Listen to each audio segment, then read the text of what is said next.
Yo, what's good? And welcome to Kind of Funny Games Daily for Tuesday, July 26th, 2022. I'm your host, Janet Garcia, and joining me is Gary Whitta. Welcome. Hello. How are you? I'm good. How are you? It's Whitta Wednesday on a Tuesday. Whitta Wednesday on a Tuesday. Yeah, I'm good. Today, the timing is good. Today's actually the first day that I feel 100% again. I got a COVID booster no. on Thursday. Oh, no, that's good. I turned 50 on Thursday, which was let's not even get into that, but it was the first day that I could get like the old man booster. So I just went and got it straight away. And the previous, I don't know about you, but the previous vaccines that I got and the first booster, I was like, no side effects, nothing. This last one knocked me on my ass for like 3 or 4 days, 102 fever. I just felt like shit. And it was today's really the first day that I feel like fully back. Oh, it's good to have you back. Yeah, I'm glad to hear it. For me, let's see, there's like the base vaccine, the booster, and I think I'm due for like the second booster. At this point, we're just kind of waiting for, we're going to go all together, and my sister-in-law hurt her ankle, so we're just waiting for that to heal. Nothing too bad so far with the shots that I've gotten, just some soreness in the arm, but yeah, it can really get to you. But yeah, when you first started, I was like, oh no, did you get COVID too? Because this new strain is so contagious. So I'm glad to hear that you're still healthy. Let me tell you, if you're keeping up with it. If that booster reaction is any kind of like preview of actual COVID, you can keep it. It was rough. Oh my gosh, it is so bad. I probably talked about it at some point on content, but if it wasn't on content, it was like through Slack or like, before we like go live or whatever. I forgot who I was talking to, but I was like, I felt kind of bad for everyone because like I tweeted about like having COVID and everyone was really nice about it except for Greg, but everyone was really nice about it, and they're like, oh, I hope it's hoping it's a mild case, like hoping you and your family are well. And I'm like, oh, how do I tell them that I'm knocking on death's door? It is not a mild case. I'm like, yo, this is real. It hit us really hard. Oddly enough, the only person that was kind of all right generally was my dad, who's like the oldest of all of us. He's like in his I want to say 60s at this point, but he got lucky. It was a really mild case for him, but luckily no one, I think, as bad as it could be, right? No one was like hospitalized, but yeah, definitely really serious, and you never know how it's gonna hit you. But the brain fog is real. Don't mess around with it. Get all your shots. I'm starting to think it's only a matter of time. It's at a point now where I'm one of the only people left that I know of who hasn't had it at some point. It's bad. Yeah, there's there's Blast. I'm waiting for all the cases to start popping out of San Diego COVID Con that they just had this weekend. Only a matter of time before we start seeing those popping off, I think. Yeah, it's scary. Also, I feel like now we're inadvertently running into our duo trope, because like last time we were together, all the stories were really dark. It was very morbid. And it's like, why did it already also get dark? Like normally this is just like, hey, how's it going? That was me. That was me. That was on me. It's I'm willing to bet. Good news, and then I turned it dark. No, I'm willing to bet it's only a matter of time before. Let's see. We'll start the clock now. Let's see how long we can go before we start talking about death. Nothing but good stuff today.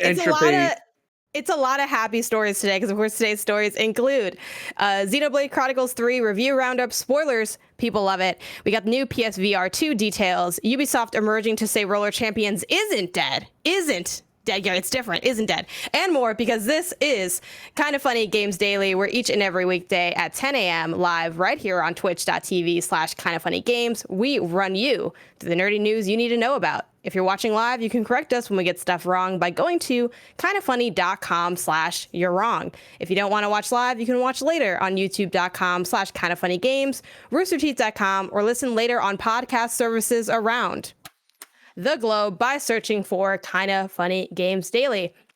Remember, you can use Epic Creator Code KindaFunny on all Epic Store and Epic in-game purchases like Rocket League and Fortnite to help support the channel. To be part of the show, head over to patreon.com/KindaFunnyGames, where bronze members or above get to write in, and silver members or above get the show ad-free, along with the exclusive daily post show. Some housekeeping for y'all. The Dusk Falls Spoilercast and Xcast Special is going to be going up today on youtube.com/KindaFunnyGames, so check that out.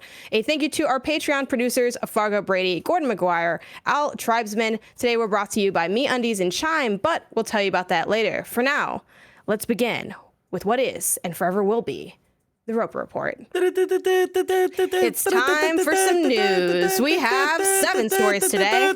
A baker's dozen.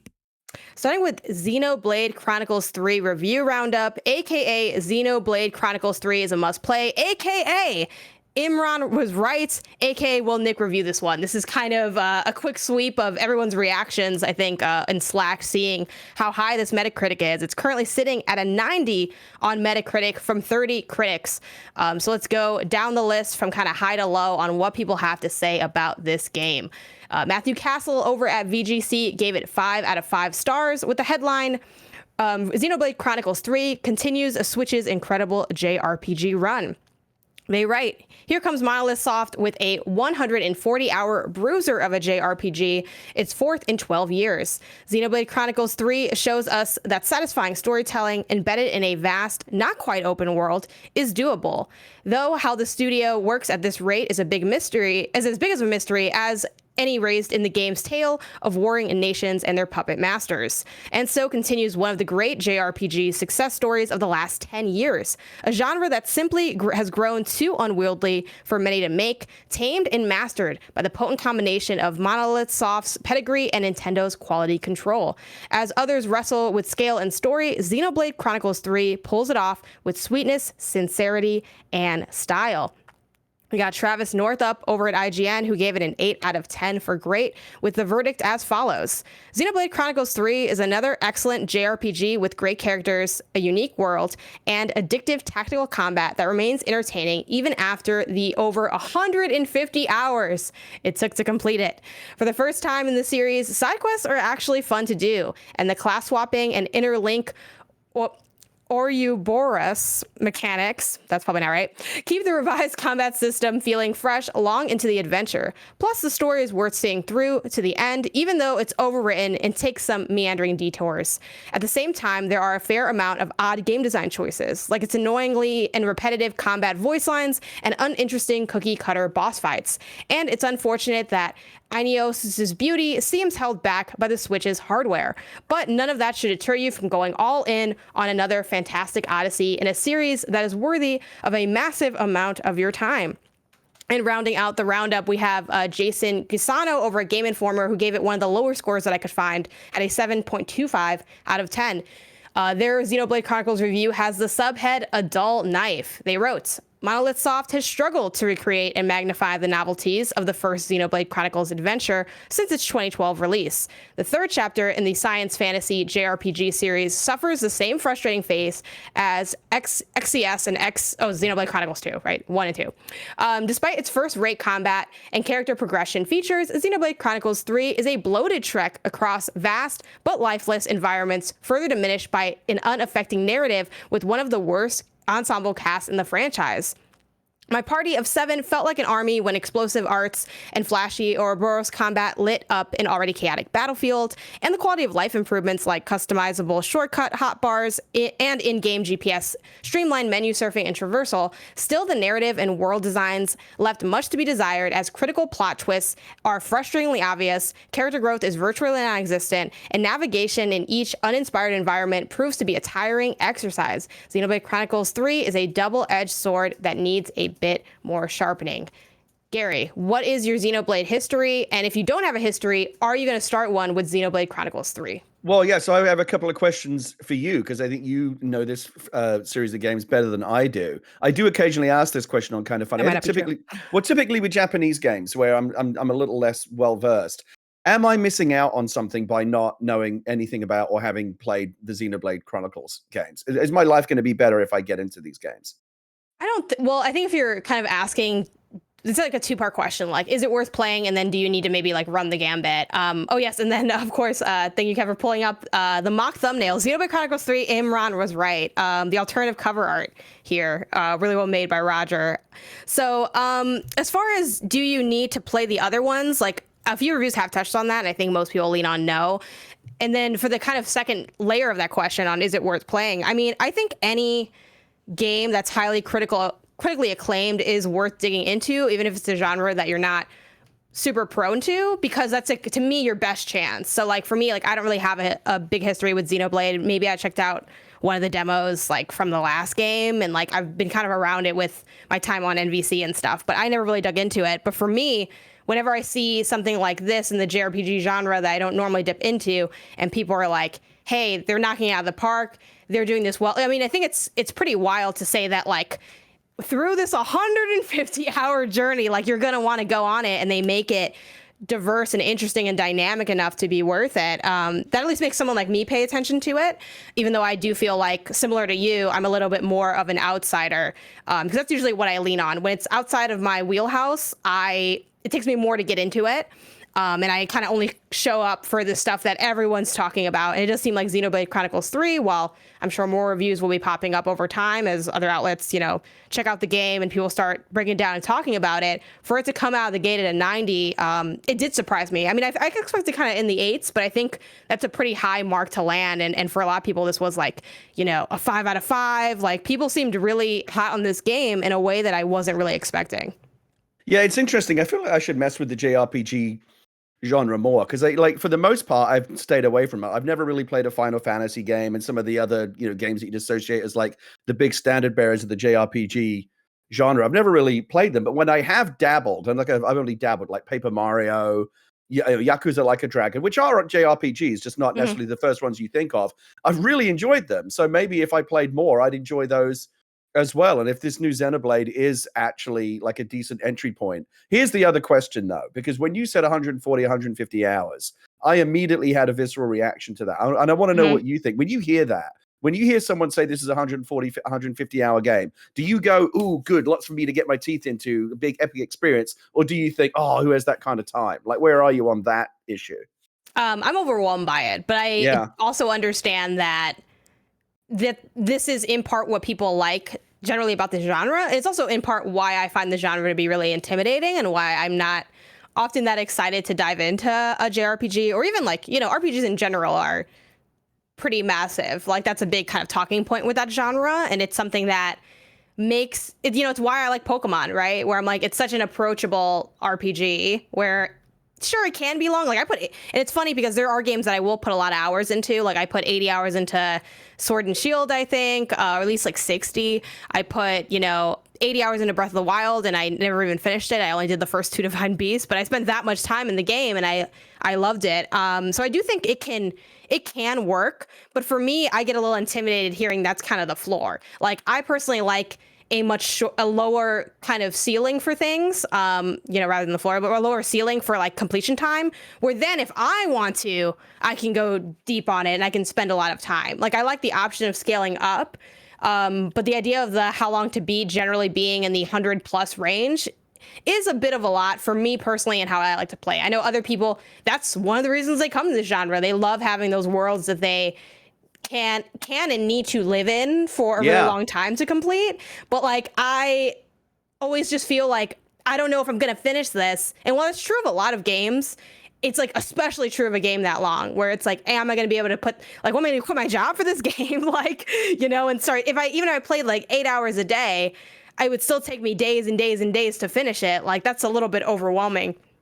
I think too, for like in our field, it is a lot of, you dip into it. You can talk about stuff way after the fact. Like, I'm out here on, PS I Love You talking about Uncharted 4, a game that's like super old, but like I finished it, so it's new to me, but like that's totally allowed. There's space for that. But at the same time, it is a keeping up and moving through things. And I'm like, I don't know when I'm going to stuff this in here. But what about you? How do you feel about those big hour completion games? I think you touched on some of it. I think it's a more complex conversation than just like, well, how long is the game? Like the question is like, what kind of experience are you having when you're playing the game? Are you enjoying playing the game? Like Persona 5, there's another JRPG that I loved, right? I put 100 hours into that, loved every minute of it, right? Again, Yakuza Like a Dragon, I'd probably put 100 hours into that.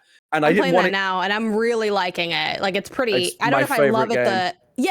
People that play it end up like, they're like, this is my identity now. I don't know if I'm that in love, but I'm liking like kind of everything, and I'm so impressed by, and that's kind of what gives me hope for like Xenoblade specifically. I think Travis in his write-up is the one who said like, even, or it might have been the first writer, I forget, mentioned like even the side stuff is good. And like for Like a Dragon, like the side stuff is good and blows me away. Like when I watched the movie for the first time in that game, I'm like, what the heck is going on? This is like, I never would have guessed I've played a lot of mini games and things. I'm like, I would never guess that's what that is. So, yeah, pretty wild. And it's a game that actually gets better as you go and you get more invested in the story. And it gets grindy at the end, as so many JRPGs do. Like you have to grind a ton of stuff to get good enough to go do the final. You know, there's always that point in one of these games where it says like, before you go on, you might want to make sure like you're fully leveled up because like it's going to get serious now. And I had to go level up a bunch of stuff, and that was a bit boring. But otherwise, I loved every minute, and I was genuine. I didn't want Yakuza Like a Dragon to end. I didn't want Persona 5 to end, and I genuinely like was sad. You know, like when you finish a great book or you finish a great game you've been playing for like 100 hours, whatever. Like you sit there and you go, well, now what? Like that's such a tough act to follow. What am I going to do now? I call it game or book hangover. Yeah, it's a weird kind of ennui that sets in because it's like that was so good. Like, what do I even play next?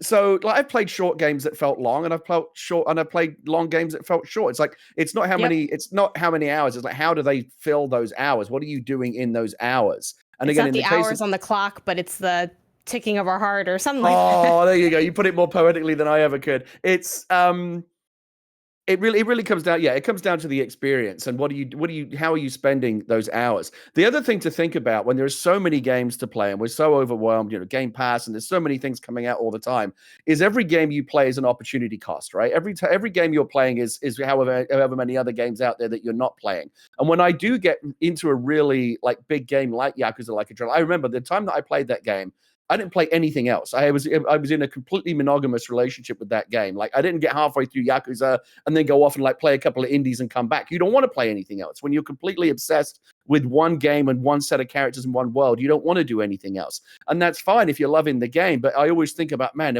are the next 150 hours of my life going to be spent playing this one epic game? Or do I want to spend the same amount of time playing a bunch of different games I could use that same time to do?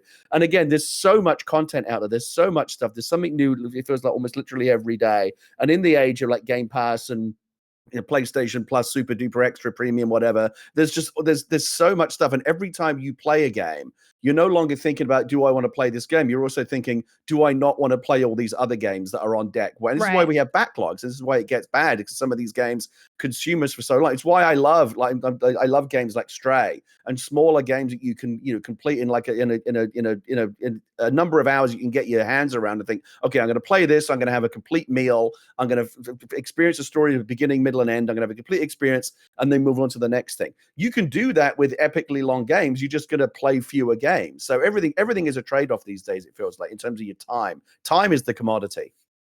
For sure. So do you think you're going to check this out? And if you do, how long do you think you need to play before you know if you want to continue? Because I do think that depends on the kind of game, but like with a game like this, like a JRPG, when do you know that it has the sauce for you?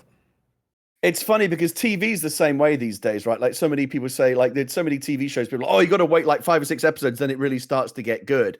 Like, again, not everyone has that kind of time. There have been experiences like that with TV shows where 4 or 5 episodes in, I'm not really feeling it, but people say, no, just stick with it. And then eventually it does click. But that doesn't always happen. Then you feel like, well, that was like, 4 or 5 hours of my life that I'm never going to get back. With video games, though, I generally feel like my first impression is pretty reliable. Even like 140-hour game or whatever, if it's an epic game, within a couple of hours, whether it be the mechanics or the setting or the characters, the things that are pretty much not going to, the things that are laid into the game like fairly early on and are going to be consistent throughout. If I'm not vibing on like the basic core mechanics or the basic feel or the setting or the narrative drive of the game, whatever, then I'll bail out pretty quickly. A game only has, I think, maybe 3 or 4 hours to get its hooks into me. And there have been plenty of games that I played for 2 or 3 hours. And I'm like, yeah, it's all right. But again, I feel like there's something else out there that's a better use of my time, and I'll move on to the next thing.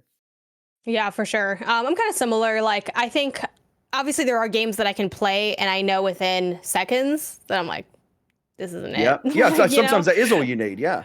But I do think with a game like this, that'd be pretty rare. Like, I'd have to do something like really, really wild for that to be the case. Again, that can be like genre dependent. Yeah, for me, I do a lot of testing or trying out new games on my Friday streams, and those are usually like 2 to 4 hour sessions with a game, depending on how many games I'm playing. And I find that those are pretty solid indicators for like what my general feelings are of a game. It is interesting, of course, when you like play through something in its entirety and you realize, oh, if I was maybe playing this like more casually or like I didn't care about finishing it, I would have like missed how it got like crazy good or missed how it really fell off. And I think that's something that's weirdly unique to games, in that it's so much more common to, I think, drop off yet still have, I guess, an attachment to the game. Like, there are games that I haven't finished that I still consider like enjoyable, or that I want to pick up the next one. So definitely something game specific. Before we move on, I want to mention Snacks Unlimited in the live chat said Xenoblade is also one of those games that if you decide to put it down, it is very difficult to pick back up because the combat is so unique and you forget the controls. That has happened to me many a times where it's just like, oh either yeah, I that's forgot true. what's going on, or I like don't know where we are narratively, or it feels like my time with the game expired. I'm like, yeah, I started it and I'm like 10 hours in or 5 hours in, but like that was so long ago. Let me restart. And then the cycle continues where it's like, how many times am I going to restart this game before I finish it? Like Last of Us 1, I notoriously inadvertently played the beginning of that game like 5 times before finally finishing it, whether it was like save issues, or I didn't have that platform, or like I just forgot what happened and I want to start fresh. So, and that's not even a long game or a complicated game. So on that issue, on that issue particularly, that is something I've thought about a lot, where, you know, you set a game down for a while, life gets in the way, whatever, and you come back after like a couple of months or weeks, however long sometimes it is a couple of months. You're like, where the hell am I? I always feel, I wish games would be a bit more considerate of that. Like, here's an idea. Like, when I log back into a game that I haven't played in a while, have the game check the date of the most recent save file. Like, how long has it been since I played? If it's been more than a couple of weeks, ask me, would you like a plot recap and give me a little previously on, or would you like to so bad, or would you like to reset the control tutorial so you don't have to remember, you know, like just give me a refresher. Things like that would be really helpful. But on a bigger issue, I want to touch on this because it's really interesting what we're just talking about, like Game Pass, and, you know, we have these vast like streaming libraries now. There's so many things to play that, like, you know, again, a game has to like really earn our attention, right? Because we have so many other things vying for our attention all the time. Isn't it interesting how that's so completely opposite from how it used to be when we were coming up, when we were kids playing games, right? Yep. And the game that you had for the weekend or whatever, like whatever rental or whatever game you'd spent your allowance on that week, like that's the game that you had. And even if you didn't like it, like you had to bear with it and play it because you had nothing else to play. The how far we've come in terms of like having to stick with the game because it was literally the only game that we had available to us, to now being able to just like almost treat it like a gong show. Bong, next, you bored me 5 minutes in, you didn't get me. What have you got over here? And you're just constantly like, you know, The Bachelor, just like going through all these different suitors going, what about you? What about you? Who am I going to give my rose to? There's so many options out there. There should be like a speed dating, but gaming, like game or series. I'm sure someone on Twitch is doing that already. But yeah, it is very much like that. And it's that combination, I think, of the era of time, and also like maybe depending on, you know, your household, like either how your parents were or like the amount of money they had access to, like, or a combination of the two. Like my libraries were so small growing up. And the only reason I think people don't notice as much is because I happen to play only the really good games. So I'm like, well, I played like all we're going to talk about on the GameCube. Like I played most of those games. Did I actually have a big library? No, I had like a stack of games. And those were the games that we had, you know, other than a few rentals. I think about all the time with like me and my brother growing up, gaming a good amount, and that being a big part of like our childhood and what we could do for fun. And we're like, man, can you imagine if we had Game Pass in that era? Like we would just have like an endless, or even just like an iPad with Apple Arcade. Like kids these days don't know they're born. Like I'm old enough to remember when I was excited when they added a 4th TV channel. I'm like, oh my God, 4 channels? Like, what am I going to do with all this choice? And now my kid goes onto Netflix and just looks at this like infinite cornucopia of content, you know. And now it's the opposite problem. Right now we have like Netflix paralysis, where there's so much choice we become overwhelmed by, and that opportunity cost does become like has a real psychological impact, because you are thinking like, I'm watching this, but there's so much other stuff out there. And like, is there something that I'm not watching that could be even better than this? And it's so different from, again, like the old days of, like, for me, it was Commodore 64, but for like kids my age, it was like buying an NES game. You didn't even have like an internet to go get reviews. Like you would often buy a game completely blind just because it was based on Batman or Ninja Turtles. Like, oh, that must be good. But often those games are absolute crap. And that was it. You were stuck with them. And what a grim existence that was compared to, again, where we have now. Again, Game Pass, right? Hundreds of games available at any given time. And you can treat it like speed dating. You can treat it like the Gong Show. You've got your 5 minutes. And if you haven't won me over in 5 minutes, I'll just go download the next thing. Yeah. We live in a golden age, and we don't even think about it. You don't even have to download it. You could use xCloud and just jump into them. Even so, you don't even have to waste the time installing the game. That's right. Yeah. And that's why, like, for me, I'm trying to kind of hold back on buying too many more things. Like I really want, you know, and we're about to get into the new PSVR 2 details that we got from the PlayStation blog next. But like, I think about upgrading like my Oculus because I have a 1 and I want a 2 because some of the games are like exclusive to there. But I'm like, there's so many platforms. I've barely touched Game Pass. I feel like I've barely dug into Apple Arcade, let alone the stuff here, let alone what's on Steam. Like Isaiah's got the Steam. There's so much stuff. But I guess the question is PSVR 2 going to be the next thing that we get pulled into in terms of content? Because again, we do have new details over from the PlayStation blog that read as follows. The road to launch for PSVR 2 is in full swing, and we can't wait for you to try the exciting new games and experiences you'll be able to explore with our next generation virtual headset. As we continue with our launch efforts, today we'd like to offer a quick peek at some of the user experience features you'll discover on PSVR 2. And I feel like we've gotten so many quick peeks, but here's another one. Here's what they're highlighting today. They have see-through view. And they write, thanks to PSVR 2's embedded front cameras, users can press a function button on the headset or use the card in the control center, like on the PS5 dashboard, to switch between viewing the game or the surroundings. And just a quick note that like when you're in see-through view, like you can't record that. Like you can't record your living room through the lens of the VR camera. They also have broadcast yourself while playing, and this allows you to record yourself using the PS5 HD camera. So boom, I had that camera for a long time. That's what the camera's for, I guess. Does it finally have a use now, that camera? Amazing. Yeah, there you go. Like, and basically, I guess the idea, similar to if you do have a PS5 and they have the ability to let you like record your voice when you do capture, like through the controller mic. It's kind of like that, right? You get the ultimate clip. You have the audio, you have yourself, you have the gameplay, you got the whole little setup there. We also have customized play area, which I honestly forgot that we didn't have that when I had PSVR 1. So this is just like the Oculus devices, if you're familiar with those. Customized play area means that you can draw a line, like a virtual line, and then you also like set the height, which is not unique to this one. PSVR 1 had set the height, but it also builds these kind of virtual borders so that, you know, you can put the line around your sofa, and if you're like getting close to your sofa, it'll kind of create this grid. So it almost kind of interrupts your the VR view you have with the real world. We also have VR mode and cinematic mode is the last thing they wanted to highlight. In VR mode, players can enjoy VR game content in a 360 view in a virtual environment. Content will be displayed in 4000 by 2040 HDR video format, 2000 by 2040 per eye with 90 hertz and 120 hertz frame rate.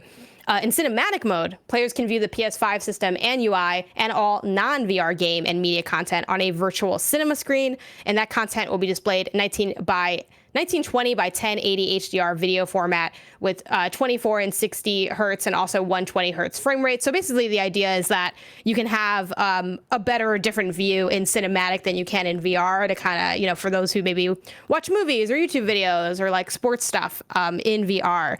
And they said, we'll share more information soon, including launch date and additional games coming to the platform. I want to pull in a comment from my dog, Nick96 from Massachusetts, who writes in just like you can and says, hello, Janet and Gary, with a hint of more information on PSVR 2 coming soon. When do you realistically think we will hear about the price and release date?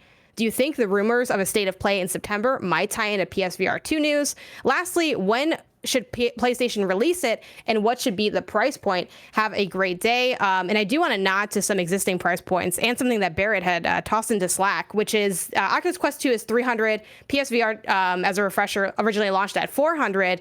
But Barrett did point out to an Oculus blog post that just dropped maybe 20, 30 minutes ago that mentioned they're increasing the price by $100. So that 128 gigabyte model they currently have for $300 will now jump up to $399. So it'll go from $300 to $400. So that kind of just to kind of give examples of what price point we're currently at. But Gary, when do you think we're going to get that release date? What is that price? And are we going to see this at a state of play, or is it just going to continue to be blogs until the end of time? I mean, it's kind of hard to know when we're actually going to have this thing in our hands, right? Is this something that could ship by this holiday, or are we looking at next year, do you think?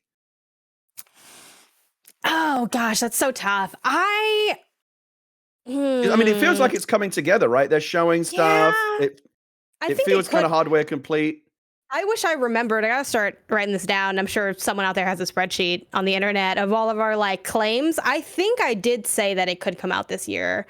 But this year just feels like it's coming up so quick, like the end of the year. Because it also depends on the games, right? And so many things are still getting delayed. My guess is it will probably be 2023. But it looks good. I did see some of the new stuff that they showed. You're right. It looks like they are finally adding. Like, if you're an Oculus Quest user, a lot of the stuff that we just talked about will be very familiar with you. Kind of the Guardian boundary system and the camera passer, all that kind of stuff is considered. It's actually kind of amazing that the first PSVR didn't have that, because that's basic stuff now that we come to expect. We were basically just killing ourselves playing it, like falling over furniture, just like couldn't see anything. And don't kid yourself, even with the Guardian system, you will still bash into things. Like it helps, but it doesn't prevent you from like making a fool of yourself. Like I still do it all. I have a Quest 2 sitting right over there, and I still bump into things. The boundary helps, but it's not perfect. But I'm really glad that PSVR is doing this. I'm a big believer in VR, and I don't like the idea that the future of VR is purely in the hands of Meta and Facebook, because I think they're going in completely the wrong direction. And what I like about Sony is, it's all about the games, right? Like, the thing about the PSVR was it had really interesting games on it, and it feels truly mainstream. And in terms of pricing, I think it's hard to say. The first one shipped in a couple of different bundles, right? You either got the Move sticks or you didn't, because a lot of people had the Move sticks. Now it's like proprietary controller. So I think there's only going to be one SKU, right? It has to be the headset with the controllers, the whole thing. My guess, it's probably going to be, I don't know, I want to say less, but I think it's going to be $399 for that whole kit.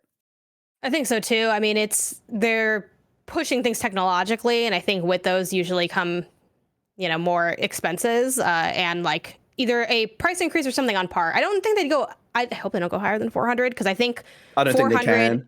Yeah, I think at 400, people will be like, it's not what I would have wanted, but it's not as bad as it could have been. And I think especially with, and I have no idea like when these things get set in stone or not, but I think with like Oculus Quest 2 now saying they're raising their prices, they inadvertently get, a free card of like, we're no longer just more, people aren't going to get to point to us and say we're more expensive than Oculus Quest 2. We can be on par with that sort of competitor, where I think, well, they do different things, in the sense that Quest 2's whole thing is we don't need a box or a PC or anything. And obviously the PSVR is quite literally tethered to your PS5. They're still very much, I think, in that casual, more approachable market. But yeah, if it came in at 300, I'd be freaking ecstatic. Even like 349, but I would be pretty shocked if they could get it that cheap, for the ways that it's pushing the technology in a good way as well. Like I like all of these updates. I wonder why they're jacking up the price on the Quest 2. It's so weird to see a hardware go up in price. It's been like $100. That's a big jump. I know that Meta is a money furnace right now, right? They're losing so much money on the metaverse stuff, right? But if maybe the one thing they are successfully doing is selling Quest 2 headsets, maybe by jacking up the price, they feel like they can get some of their money back. But Facebook is hemorrhaging money right now with the VR stuff. So maybe they're thinking this is a way to, I don't know, get some more money in. But it's going to be really interesting when the PSVR 2 comes out, how it goes up against Quest 2, because I think they're going to be, and they may even have a Quest 3 or whatever the next gen headset out by then. I don't know, but it's going to, for me, the Quest 2 is still, as much as I hate Facebook and I hate Meta, to me, it's still the best solution for VR right now, simply because it's untethered, it's wireless, it's an all-in-one solution. You don't have to plug it into anything. I've said it a million times. I don't think VR will become truly, truly mainstream until it's completely self-contained and completely wireless. And Quest 2 is really the only answer to that right now. It still feels weird to be, I guarantee you, when that PSVR 2 comes out, even with the boundary, even though they've got it down to one cable instead of the spaghetti maze of cables they had with PSVR 1, you're going to get tangled up in that cable. You're going to step on it. You're going to trip over it. There's no way around you. It's absolutely going to happen. There's no way to avoid it. Like, if you've seen like VR demos where they literally have the cable like suspended from the ceiling to try keep you from getting, no one's going to do that at home. You're going to get tangled up in it. So I think VR is going to get to a point where like PSVR 3 maybe, or whatever it is, it will just be a self-contained headset, or it will communicate wirelessly with the PS6 or whatever it is going to be next. And at that point, I think we'll start to get really into it. But it's still, as great as the promise of VR is, the reality of it, I don't know if you agree, Janet, but the reality of it is still kind of shitty. The experience is not that great. The games are not that great. The headset gets uncomfortable after a while.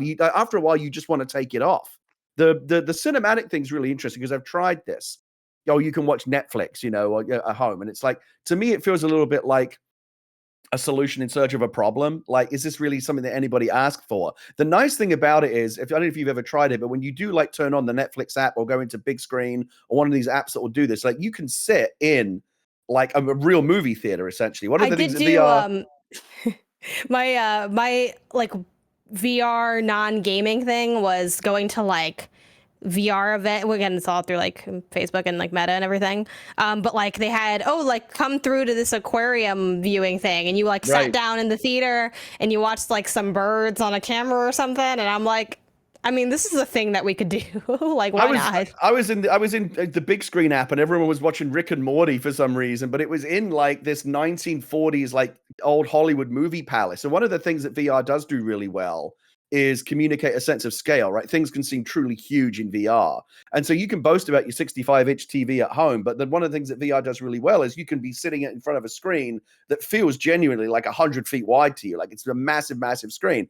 But once the gimmick wears off, like I've never actually sat and watched the whole movie that way. Because again, after a while, it's just kind of shitty. You want to take the helmet off. Your head starts to get sweaty. It just, after a while, it starts to feel like something clamped on your head. You start to feel increasingly, one thing that the camera pass-through is meant to help with, it's interesting that Sony's added this, is you start to feel like increasingly weirdly paranoid that you don't have a sense of your own surroundings. Like, who's in the room with me right now? And you're constantly kind of doing this just to get a sense of like what's happening in the real world. That camera pass-through is really important. I'm sure that's a product of a lot of user research. People saying like, I don't want to lose sense of my real surroundings, right? It's immersive, but you always know where you really are. And so there's a bunch of stuff in VR just generally that they're trying to fix. And they do still believe that they are going to get there. I do think we'll eventually get to some kind of Ready Player One type future. Whether or not that's in our lifetimes, I don't know. But right now we are in like the Atari 2600 era of VR. No, seriously, we're in like 30, 40 years. We'll be looking back at it and going like, how did anyone think this was any good compared to what we have these days?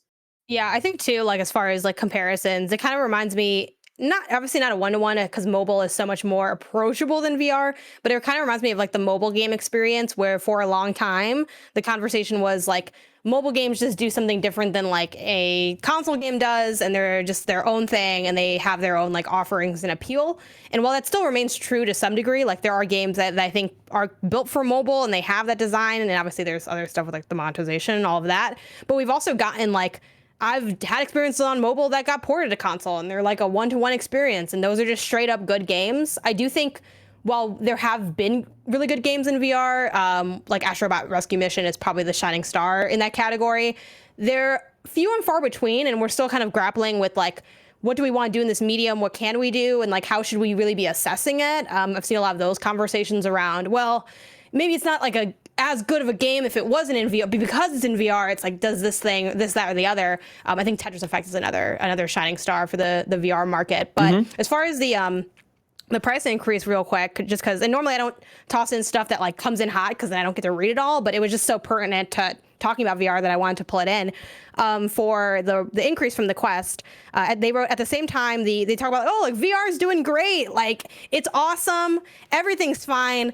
At the same time, the cost to make and ship our products has been on the rise. By adjusting the price of Quest 2, we can continue to grow our investment in groundbreaking research and new product development that pushes the VR industry to new heights. So that's basically their justification for it. Like, it's great. It's like making so much money, but also it is expensive.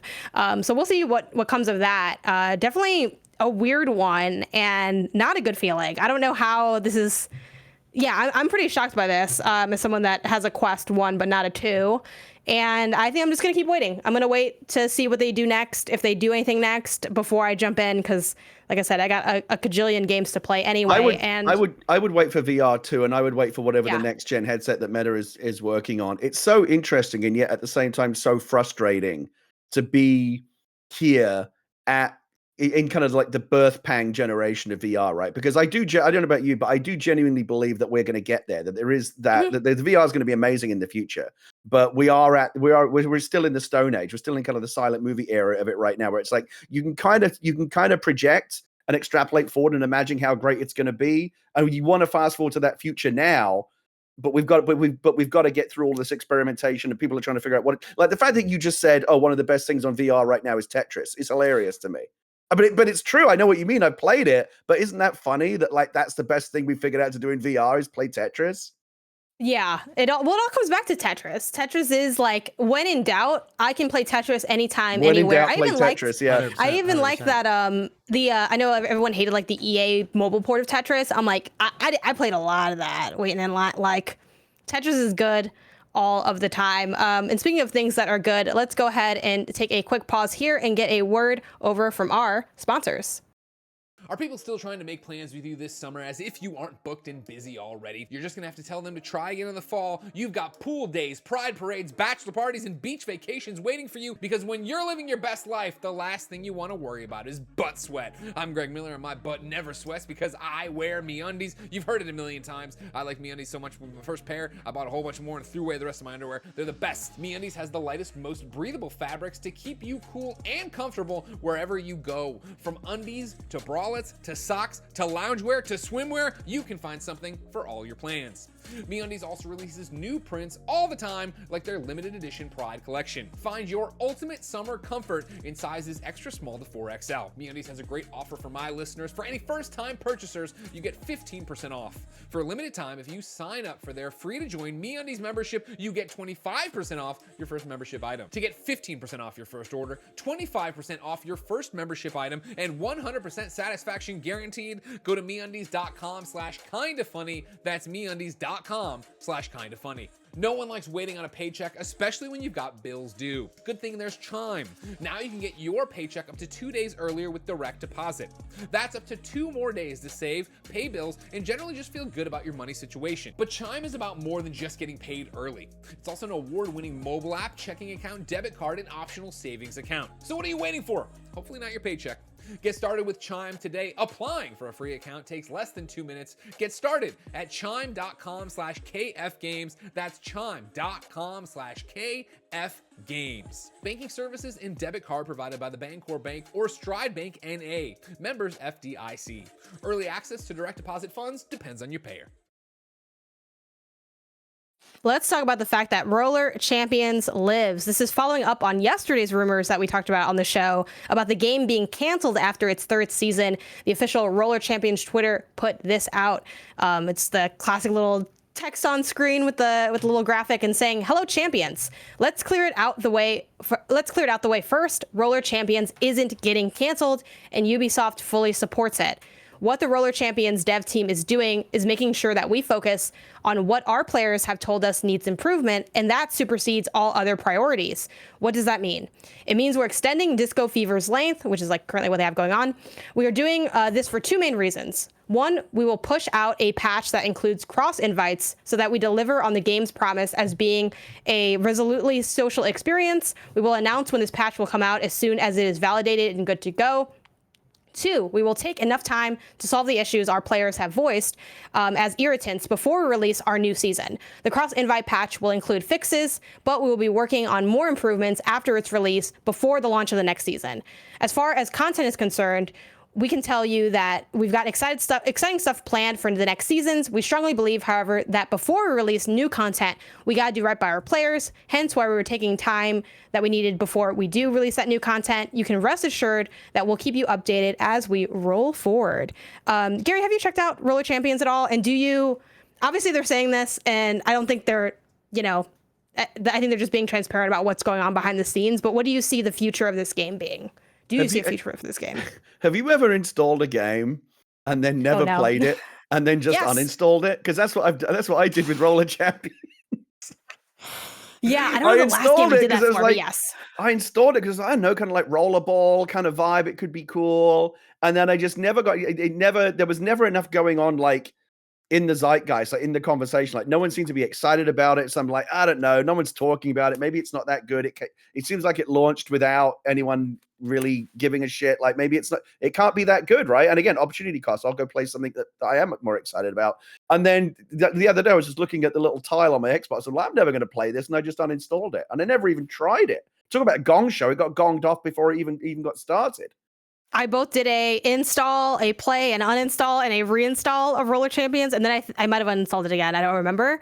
Admittedly, again, my caveats here is that I am not a multiplayer person by trade. It is even Knockout City, which I think is a really solid game. I just didn't spend a lot of time with it. I'm like, this is fun, but I just don't feel like queuing up with people to do this. But with Roller Champions, it's been a wild ride for me in terms of coverage. They were one of my first, if not my first preview that I ever did for a game during E3 2019. When I was at IGN, I previewed this game, and then many moons passed, and then finally this game emerged from the shadows, and this is the little helmet from the mailer, because I love roller skating, so I'm like, oh my god, this is such a cool crossover of my hobbies, but at the same time, ultimately, I think even as someone that, with the caveats of I am not that into ongoing games like that to begin with, I did feel the pangs of, some of the lack of things that you have to do there, some of the visuals, the cosmetics, and the kind of lead up to gaining those cosmetics. Even though I think the gameplay generally is sound and the concept is sound, it just didn't fully engross me. Again, maybe nothing ever really would have gotten me to be playing it nonstop necessarily, but those are kind of things I ran into. And I think just casually, like, there hasn't been a lot of fanfare for Roller Champions, and I think Ubisoft is notorious for canning stuff when it's not taken off, which we can debate whether that's the right move or not the right move. But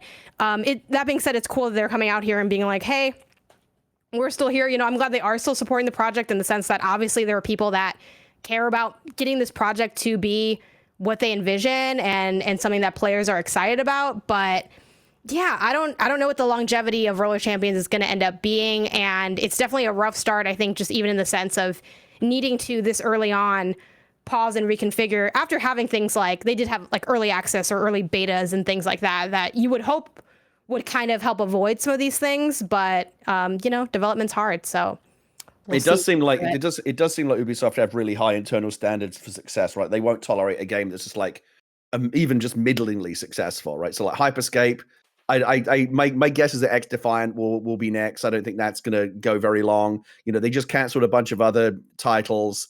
And I don't know, it's funny when you were talking about, like, we've also, like, it feels like it's half my Twitter feed these days, that what you just described, the kind of block of text on a solid background. Whenever I see the little thumbnail of that, the preview in my Twitter feed, it feels to me like I have the same emotional reaction to when I get a text from someone that says we need to talk. I'm like, oh, this is not going to be good. And like, what is this about? The non-corporate version of the text with the graphic overlay thing is when someone, like a peer I'm following, screenshots their notes app. I'm like, some shit like, just went down. This is not good. Like, they're explaining something. Yeah, they're like going away because someone, again, we're back into the darkness, Gary. Like, follow me into the dark void. This is the dark section, because we're talking about moribund games and bad vibes. But because when you click, every time you click, you never put out one of those text things or the notes app things up with good news, right? It's always the game's being delayed, or we're shuttering, we're going to shut it down on a certain date. This is a weird one though. Like, don't you think it's weird? Like, I don't know why they felt the need to do this, but it cannot be a good sign for your game when you need to feel the need to put out a card assuring people that the game is not dead, right? Like, that feels very, like, it just feels like you're kind of feeding the narrative that your game is in trouble.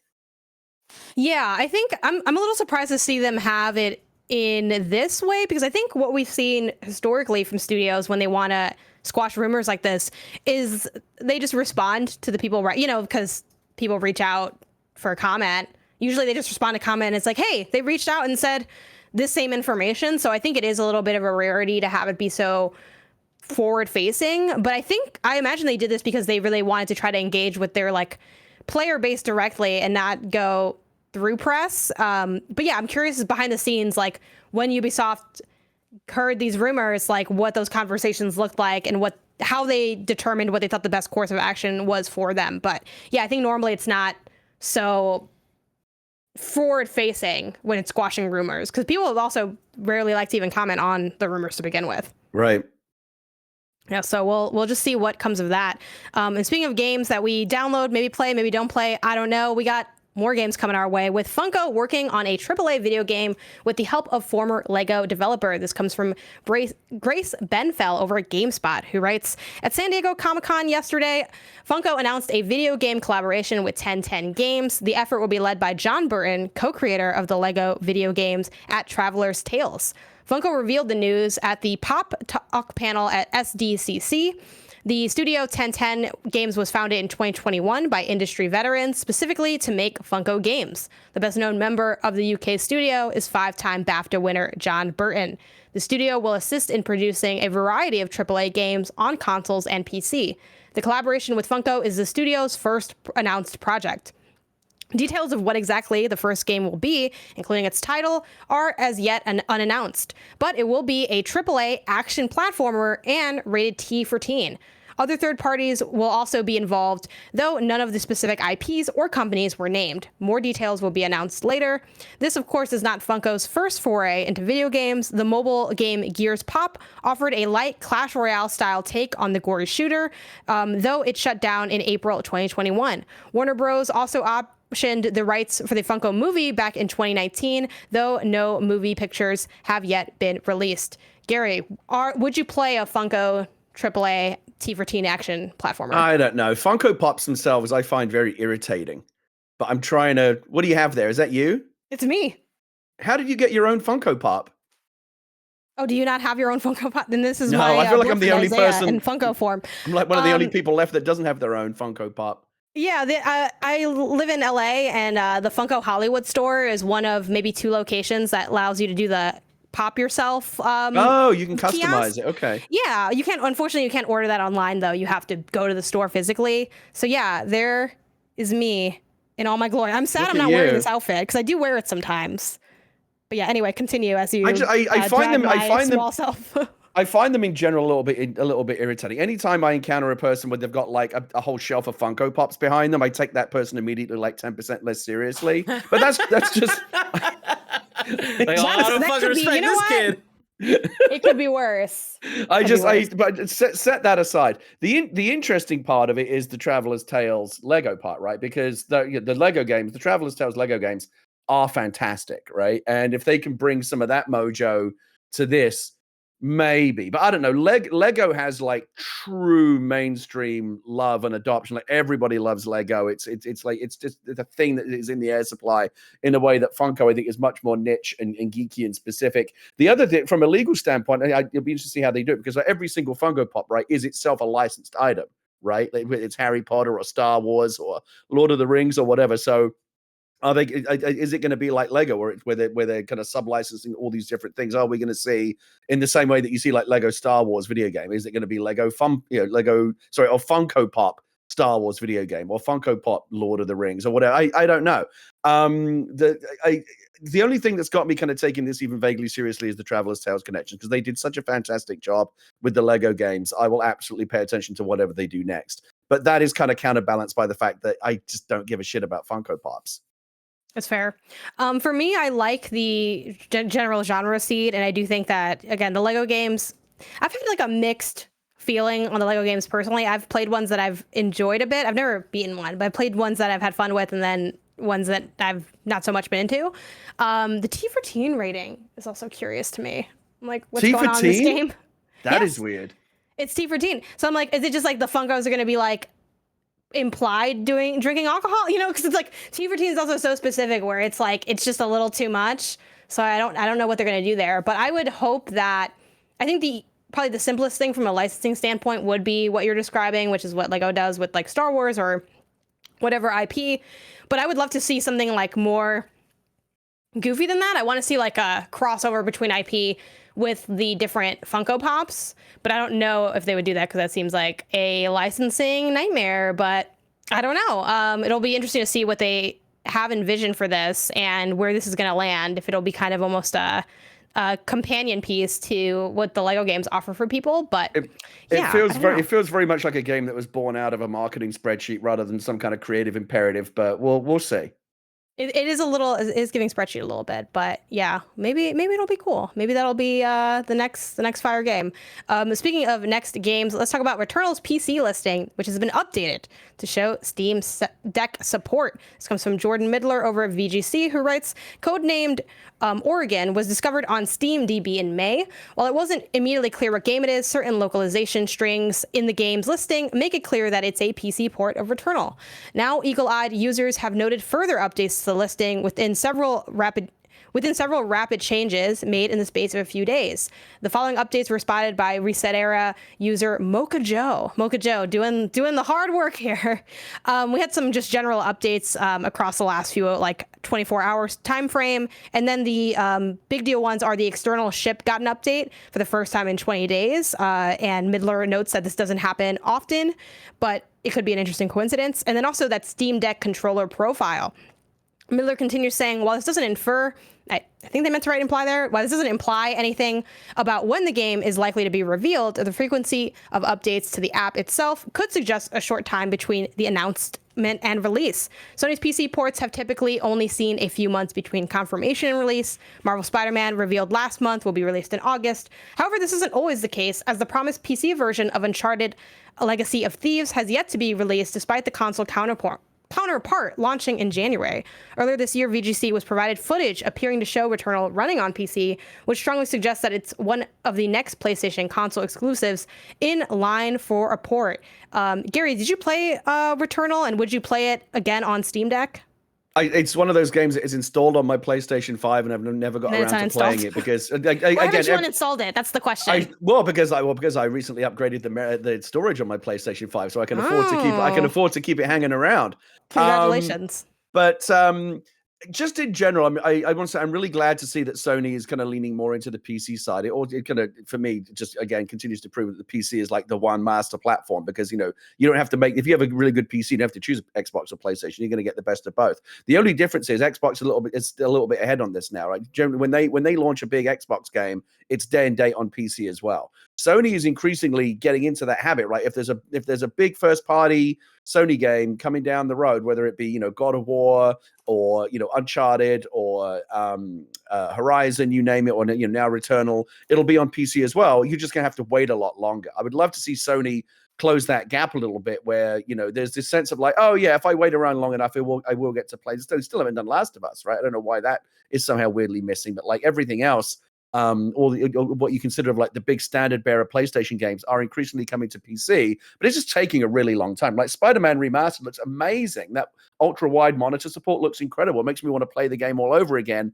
But look how long it took for them. Spider-Man Miles Morales already that game came and went. Spider-Man 2 is now deep in development. The original Insomniac Spider-Man been around a long time, and then now it's only just finally coming to PC. I would love to see Sony kind of recalibrate their business a little bit, so that, like for example, when Spider-Man 2 comes out, PlayStation and PC day one. I don't know if they'll ever get there, or if that's something they even want to do. Xbox is doing it though. Microsoft's doing it. Why can't Sony be doing that too? I don't think they want to. I feel like they'll do it when they have to. It's like I don't know, but it is interesting because a few years ago, I probably would have been surprised at them even having PC ports. So I do think there seems to be like giving away a little bit, but I don't know that they're going to go full out and have something like that. But yeah, I mean, obviously capitalism Sony will push you wherever it needs to, and you'll go there probably. And Sony obviously isn't as closely aligned with the PC gaming market as Microsoft is with they own Windows and Xbox, so it makes sense for them to be more kind of supportive of the PC side, and it is all part of their Game Pass bundle. You get the PC game and the Xbox game cross progression. That's all great, and it's definitely an advantage that Microsoft has. But again, Sony has shown, I think, time and again that they don't necessarily feel like they need to. Anytime Microsoft does or Xbox does something really cool, that they need to like copy it like for like. Like even what we thought was going to be the Game Pass competitor is really not that. It's a different kind of offering. So Sony's happy to do its own thing. If we're not going to get them day and date, which we probably never will, I'm just glad they are at least being as supportive of PC as they are, and allowing some of these, because these games are fantastic, right? So many of the games that we're talking about here, whether it be Returnal or Uncharted or Horizon or what are some of the other Spider-Man now, these are all fantastic games, and just the fact that PC gamers get to play them at all, even if there's a bit of a wait, is to be applauded. And I'm really glad Sony's being as supportive of the PC platform as they are. Yeah, for sure. Now let's dig into story number 6 as we start to close out with FIFA 23 reclaims the Juventus license after 3 years of PES exclusivity. This comes from Matt Kim over at IGN, who writes, the Italian football club Juventus is coming back to EA, starting with FIFA 23, which will be released on September 30th. In a press release, EA announced that it has agreed to a multi-year partnership with Juventus that will welcome the Italian club back to EA Sports, starting with the next FIFA game and continuing coming when EA rebrands as EA Sports FC. Juventus previously had an exclusive relationship with Konami for its Pro Evolution Soccer series for the past 3 years. The new deal means Juventus players' stadiums jerseys will appear in the next EA Soccer game, but the two brands will also work across a number of lifestyle and cultural initiatives, bringing new opportunities outside of football. Gary, are you excited about Juventus making its momentous return to FIFA? I like the FIFA games, and I played it. For some reason, it never occurred to me that Juventus is not in FIFA. That's really weird. Like, they have every club, every player in the world, but they have this one, and Juventus is one of the biggest clubs in world football. The fact that they have their own licensing arrangement that is somehow separate from everything else, that's just a really weird, like, as an OCD kind of person, that would drive me crazy. That's the one, like, there's one big club that's not there, but they have everything else.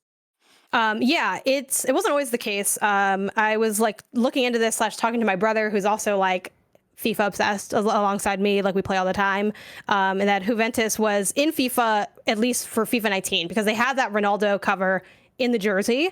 So that's like it is a unique thing though, because I was asking him about this, not that he, is doing the licensing or anything, but I'm like, isn't it just that you get all the stuff? Like, why would you have like a piecemeal situation? And I think it's just because it is such a big club that they can have a little bit more wiggle room. And I guess that they went over to PES. There is a fake Juventus in FIFA. It's called like, what's the name? I think it's Pierre-Mont, which was a real club at one point, but like it isn't, like a defunct club basically. And it's like, it's basically fake Juventus because like it's really it's like, oh, they're really good. Like it has all of like the kind of bells and whistles that you'd expect from how that team plays.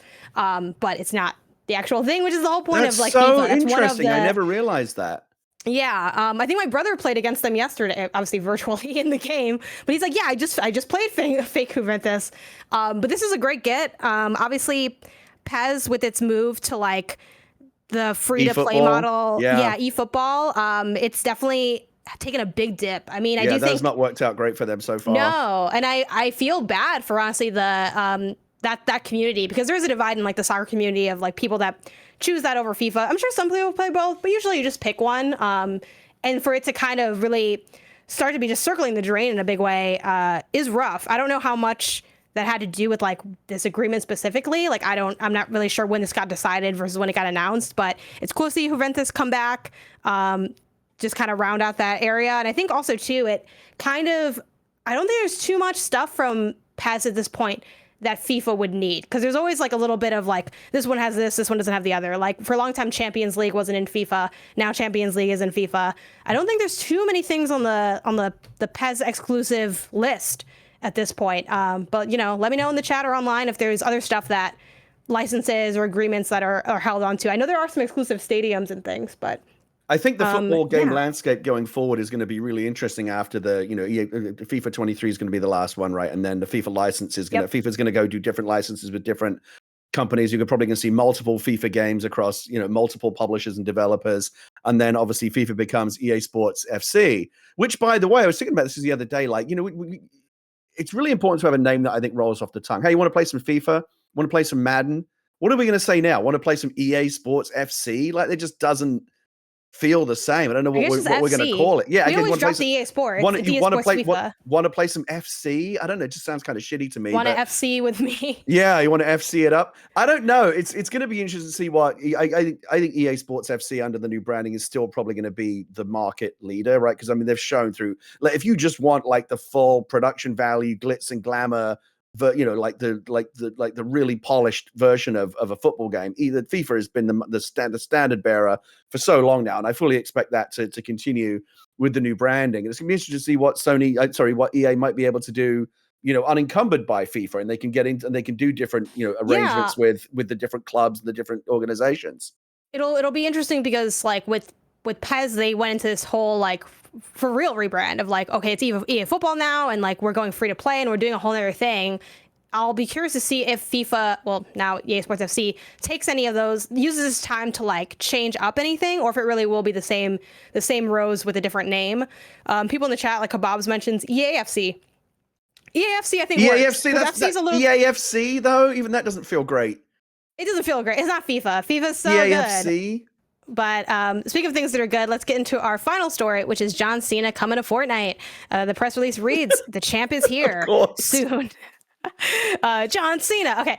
As part of the Epic SummerSlam, a 16-time champion John Cena gives opponents an attitude adjustment in Fortnite. The John Cena outfit is available in the item shop starting July 28th at 8 p.m. Is it the jorts? Is he wearing jorts? I don't think he has jorts on. There's a shirtless one and then one with him. Oh yeah, he does have jorts. So he has at least has you gotta have down. the jorts. I think it's the jorts. And it also comes with the set will have like the title back bling that's included with the outfit, the open hand 5-digit slapper pickaxe, and the "You Can't See Me" emote pictured above if you can see it. Is it gonna have his theme music? You gotta have the theme music as well, right? But they don't list that here. Like usually the full, and again, I'm pretty new to Fortnite, so let me know if I'm wrong. But like the general suites usually do include like everything. But yeah, I mean they didn't mention it here. The theme music will play when you use the emote, says Timmy Buddy, is kind of like the assumption. Yeah, it probably won't be the lobby music. Yeah, the emote just has the music attached to it. That'd probably be the most of it. People in the chat, so no DBZ skin. I'm still waiting for the rumored DBZ skin. Every day I log on to twitter.com and I wait to toss that into Slack because I'm hoping that comes through. But John Cena is so far away. If I want to know what's coming to mom and grop shops today, where would I look? The official list of upcoming software on each and every platform as listed by the KindaFunny Games Daily show hosts each and every weekday. Yeah. Out today. All right, okay. We got Immortality for PC, Multiverses Open Beta, PC, PS4, PS5, Xbox One, Xbox Series X/S, and Story of Seasons, Pioneers of Olive Town, PS4. Heading over to You're Wrong, I think we're basically running a pretty good show. We have a ALWT saying that Juventus is pronounced Juventus, but you corrected it. If I corrected myself, then it's not. You're wrong. ALWT. I've only ever heard it pronounced as Juventus. Have we all been saying it wrong all this time? I was saying Juventus before. You say Juventus. What do you say? Juventus. Juventus. And they're saying it's Juventus.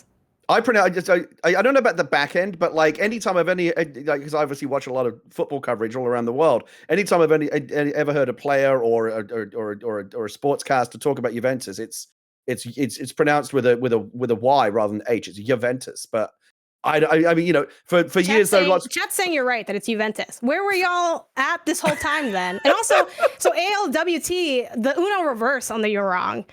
It's like, yeah, it's got layers to it, but obviously, I don't know. I haven't heard a lot. I haven't said as much. I spent years thinking I was being clever by saying Jose Mourinho, and I found out I eventually said no, it's Jose, which is weird. Like you did the last thing you'd think would be pronounced as a J sound, but it's actually pronounced Jose Mourinho. So I don't know. That, Football is weird. Say Mourinho, so yeah. I don't say his first name a lot anyway, but yeah.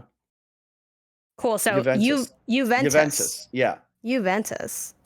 Okay, and then we have clubs can have their licensing agreements with games. Actually, Konami has the licensing with Barcelona, but et cetera on the details there. And yeah, I think that's it. Not too bad. An almost flawless run. Coming up next for Wednesday tomorrow, we have Blessing and myself. And if you're watching live after this, we have Fighting Game Bootcamp with IDOM. If you want to catch that stream later, you can subscribe to youtube.com/KindaFunnyGames. Remember, this has been KindaFunny Games Daily. We're each and every weekday live right here on twitch.tv/KindaFunnyGames. We run you through the nerdy news you need to know about. We have a Patreon post show for those who are subbed to the silver level of patreon.com/KindaFunnyGames. So stick around for that. Otherwise, until next time, Game Daily.